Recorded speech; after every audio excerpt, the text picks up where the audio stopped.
नारायण नारायण नारायण।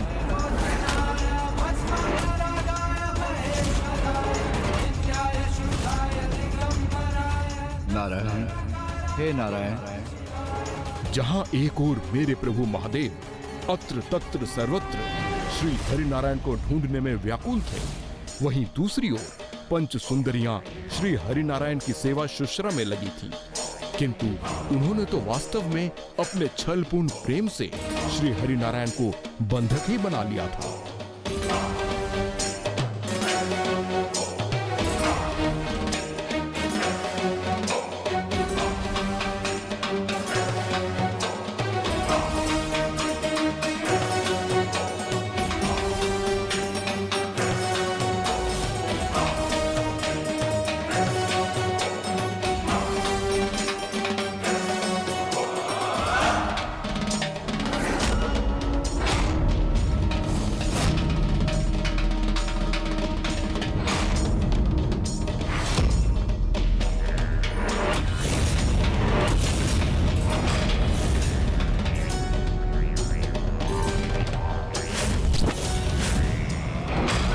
सुरक्षा एवं अभेद भवन में श्री हरिनारायण को रोकने के पश्चात भी उनके मन में एक भय सदैव व्याप्त रहा।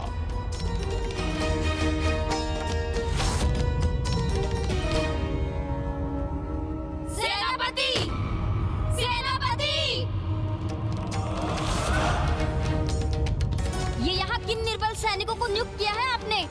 क्या हमारी सेना में इनसे अधिक सबल सुगठित सैनिक नहीं है जिन पर यहाँ की निगरानी का भार छोड़ा जा सकता है? मुझे क्षमा कर दीजिए देवी, मैं अभी इन्हें यहाँ से हटा देता हूँ और सबल सैनिकों को नियुक्त कर देता हूँ। और उन सुरक्षा घेरों का क्या हुआ जिसके निर्माण का आदेश दिया था हमने? समुद्री पाताल के 5 प्रवेश द्वारों को बाधित कर दिया गया है। सागर तल के नीचे जो मुख्य प्रवेश द्वार है उसे ऐसी 2 भारी शिलाओं से ढक दिया गया है जिसे हिलाना असंभव के समान है। और इस भवन के प्रत्येक द्वार पर अधिक से अधिक सैनिक नियुक्त कर दिए गए हैं।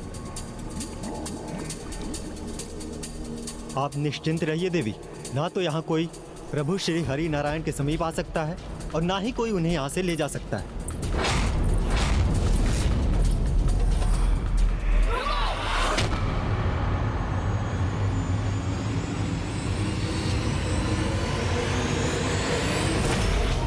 कौन हो तुम? क्यों आई हो यहाँ? यहाँ किसने भेजा है तुम्हें? देवी लक्ष्मी ने। नहीं देवी, मुझे तो किसी ने नहीं भेजा। मैं तो एक साधारण दासी हूँ जो यहाँ जल रखने आई हूँ। हाँ देवी, ये तो एक सेविका मात्र है और इसे कुछ ही समय पूर्व ही नियुक्त किया गया है। सावधान सेनापति! कोई भी नवीन सेविका प्रभु हरि नारायण के कक्ष में कदापि प्रवेश नहीं करेंगी। मात्र और मात्र वो ही सेविका प्रवेश कर सकती है जिन्हें हमने नियुक्त किया है, और कोई भी नहीं। इधर तो पंच सुंदरियां नारायण को और भी अधिक कड़ी सुरक्षा में बांध रही थीं, जिससे कोई भी उनके निकट ना पहुंच सके। और उधर देवी लक्ष्मी पूर्ण रूप से निराश हो चुकी थी और देवताओं को भी कुछ नहीं सूझ रहा था। तो जब सभी निरुपाय हो जाते हैं तो फिर एकमात्र उपाय कैलाश ही शेष रह जाता है। गौरीपुत्र,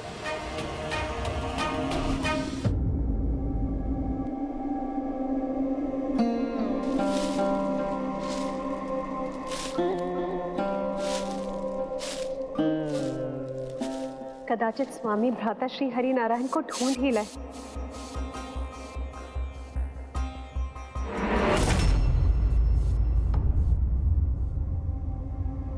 ये तो देवी लक्ष्मी अकेली ही आ रही है यहाँ।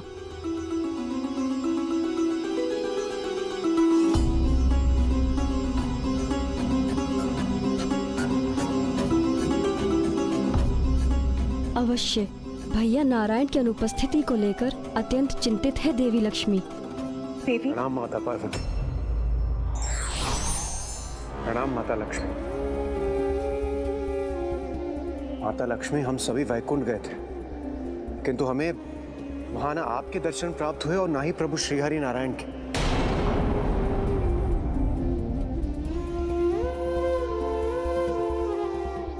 प्रभु कहाँ है माता?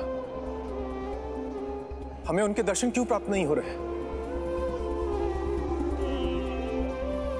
माता, उनके बिना सृष्टि का पालन सुचारू रूप से संपन्न नहीं हो पा रहा है। हाँ माता, कहाँ चले गए हैं प्रभु श्री हरि नारायण?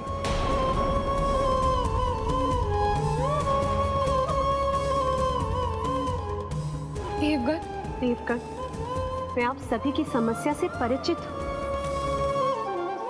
महादेव भ्राता श्री हरि नारायण को लौटाने के लिए प्रस्थान कर चुके हैं और महादेव अपने आराध्य श्री हरि नारायण को ढूंढ न सके, ये तो असंभव है। महादेव को अब भ्राता श्री हरि नारायण के निकट पहुंचने से कोई नहीं रोक सकता।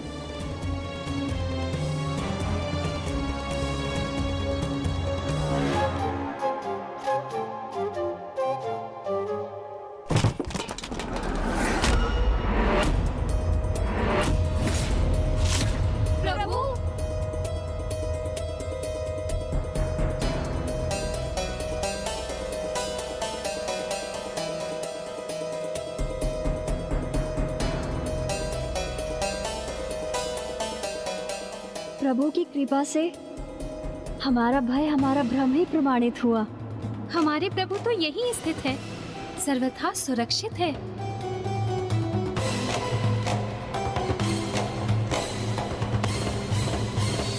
उनका ये भ्रम तो अब शीघ्र सत्य होने वाला था लंकेश, क्योंकि माँ के समान मुझे भी विश्वास है कि पिता श्री प्रभु महादेव ने प्रभु श्री हरि नारायण को अवश्य ढूंढ लिया होगा। नहीं मूषक महाराज, महादेव के लिए भी श्री हरि नारायण को ढूंढ पाना इतना सरल नहीं था, क्योंकि वो तो सागर तल के नीचे सर्वाधिक दुर्लभ स्थान अर्थात समुद्र पाताल में स्थित थे और यहाँ प्रभु शिव शंकर शंभु उन्हें संपूर्ण ब्रह्मांड में ही यत्र तत्र सर्वत्र ढूंढ रहे थे।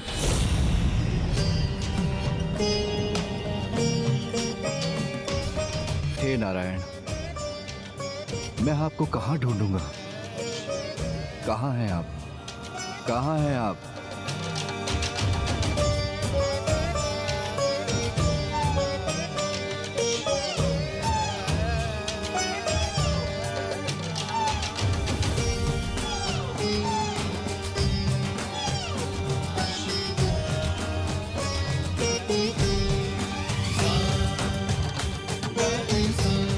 हे नारायण, ये कस्तूरी मृग को भी अपना लक्ष्य प्राप्त हो गया, किंतु मैं कब अपना लक्ष्य प्राप्त करूंगा? कहाँ मिलेंगे आप?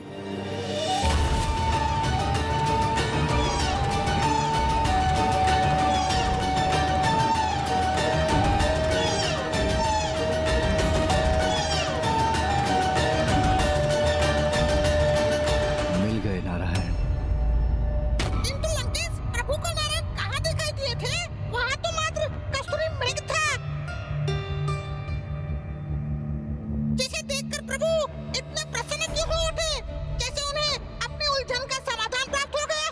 आप नहीं समझे मूषक महाराज, कहीं आपकी बुद्धि भी आपके शरीर के समान छोटी तो नहीं है?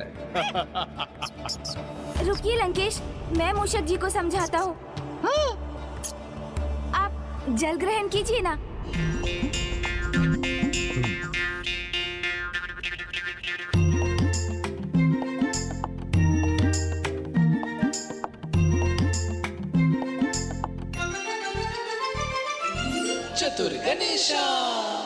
मूषक जी, कस्तूरी मृग के नाभि स्थल से कस्तूरी की सुगंध आती है, किंतु अपने भीतर की इस सुगंध से अनभिज्ञ वो मृग कस्तूरी के स्रोत को ढूंढते हुए यहाँ वहाँ भटकता रहता है, जबकि उसे ये ज्ञात ही नहीं रहता कि वो जिसे ढूंढ रहा है वो तो उसके भीतर ही समाहित है। और उसी को देखकर प्रभु महादेव को भी आभास हुआ कि जिन प्रभु श्री हरि नारायण को वो सर्वत्र ढूंढ रहे हैं वो तो उनके हृदय में वास करते हैं। शिवाय विष्णु रूपाय शिव रूपाय विष्णवे शिवस्य हृदयं विष्णुम विष्णोच्च हृदयं शिवः यथा शिवमयो विष्णुरेवं विष्णुमयः शिवः। अर्थात विष्णु ही शिव है और शिव ही विष्णु है। शिव के हृदय में विष्णु का वास है तो विष्णु के हृदय में स्वयं शिव का। इसलिए जहाँ कोई प्रभु विष्णु को ढूंढकर उन्हें प्राप्त करेगा उसे तो वहीं शिव स्वतः प्राप्त हो जाएंगे। और जहाँ शिव होंगे वहाँ तो विष्णु का होना भी अनिवार्य है। सत्य का आभास होते ही प्रभु महादेव ने श्री हरि नारायण को ढूंढ लिया। इस प्रश्न का उत्तर तो हाँ भी है और ना भी।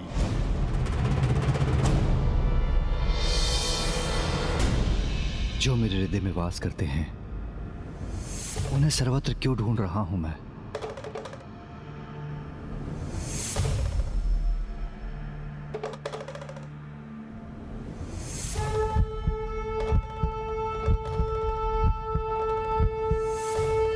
ये मेरा नहीं, आपके हृदय का स्पंदन है नारायण। क्योंकि मेरा स्पंदन तो आपके हृदय में गूंज रहा होगा, आपके हृदय में गूंज रहा होगा, आपके हृदय में गूंज रहा होगा, आपके हृदय में गूंज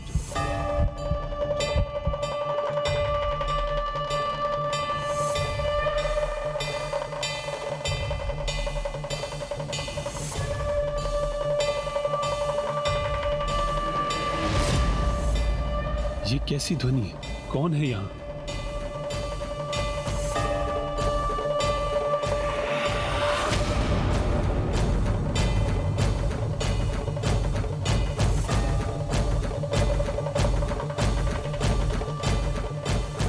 आप क्या ढूंढ रहे हैं प्रभु? हमें आदेश दीजिए। हम उसे ढूंढकर आपके समक्ष प्रस्तुत कर देंगे।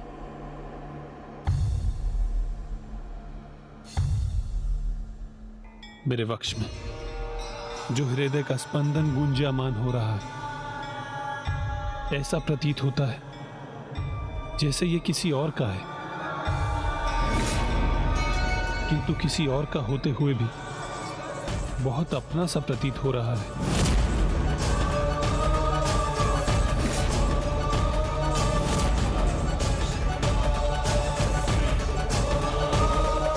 ये क्या देवी लक्ष्मी ही पुनः प्रभु को पाने का प्रयास कर रही है?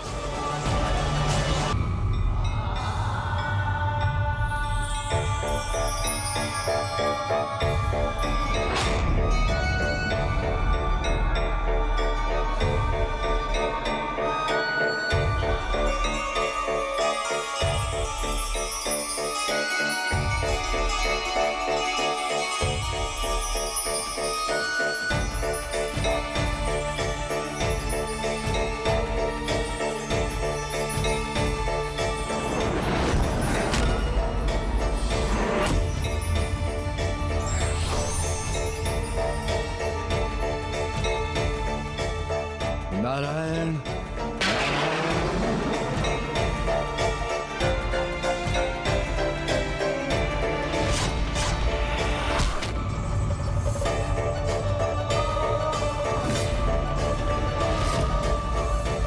नारायण,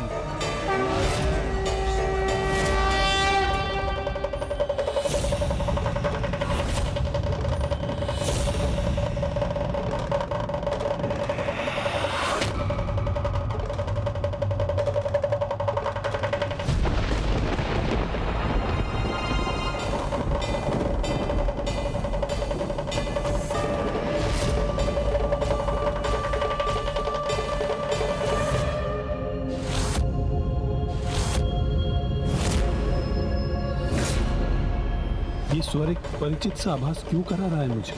ऐसा प्रतीत हो रहा है जैसे जैसे मैं इस स्वर से युगों युगों से परिचित हूँ।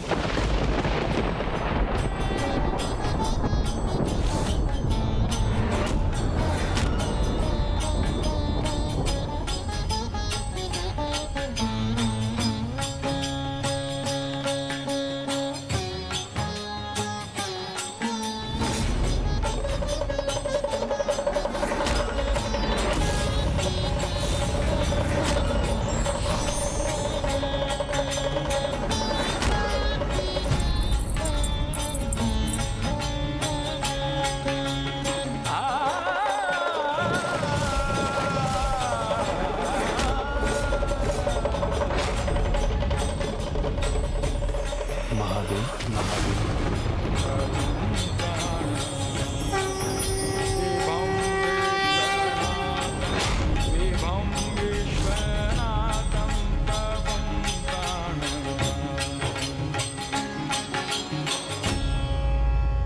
ये मैंने क्या कहा अभी? किसके नाम का उच्चारण किया?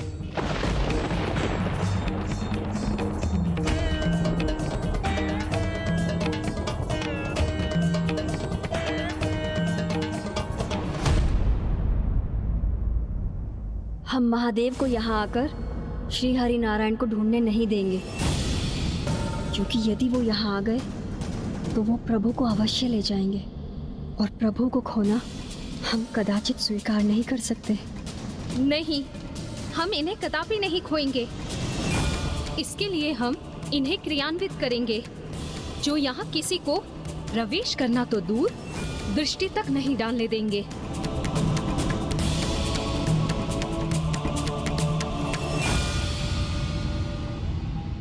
लंकेश, ये किसे क्रियान्वित करने की बात कर रही थी पंच सुंदरियां? अपने अर्थात स्वयं श्री हरिनारायण के पुत्रों को। प्रभु महादेव के विरोध में वो उन शिष्टों का प्रयोग करने जा रही थी। वो अब नन्हे शिशु नहीं रहे थे, अपितु अत्यंत हिंसक और आक्रामक युवा योद्धाओं में परिवर्तित होकर वो तो समस्त जगत को आतंकित करना आरंभ कर चुके थे।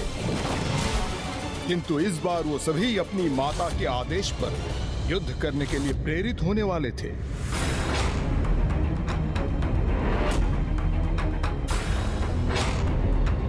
हम सभी प्रभु श्री हरिनारायण की संतानें हैं।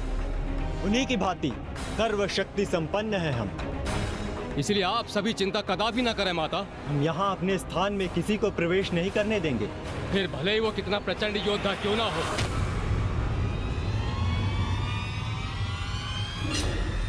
हाँ माता, अब चिंता की कोई आवश्यकता नहीं है, क्योंकि ना प्रभु के धनुष से साधे हुए बाण अपने लक्ष्य से भटकता है, और ना ही उनके धनुष के हाथ के अंश से जन्मे इस सटीक का।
पांचों बाण तो हमारी ओर ही आ रहे हैं।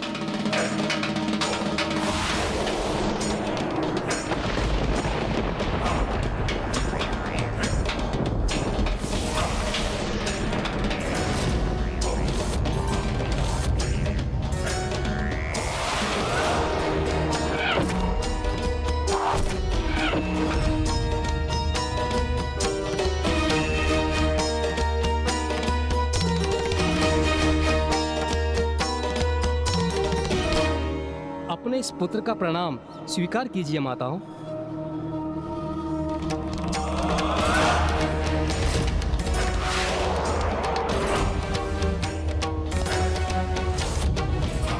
ये शूल तो हमारे पुत्र की ओर ही आ रहा है।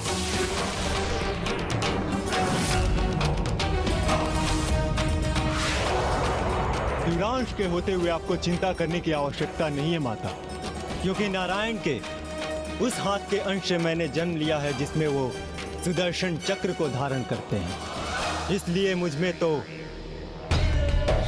सुदर्शन चक्र की तीव्रता है।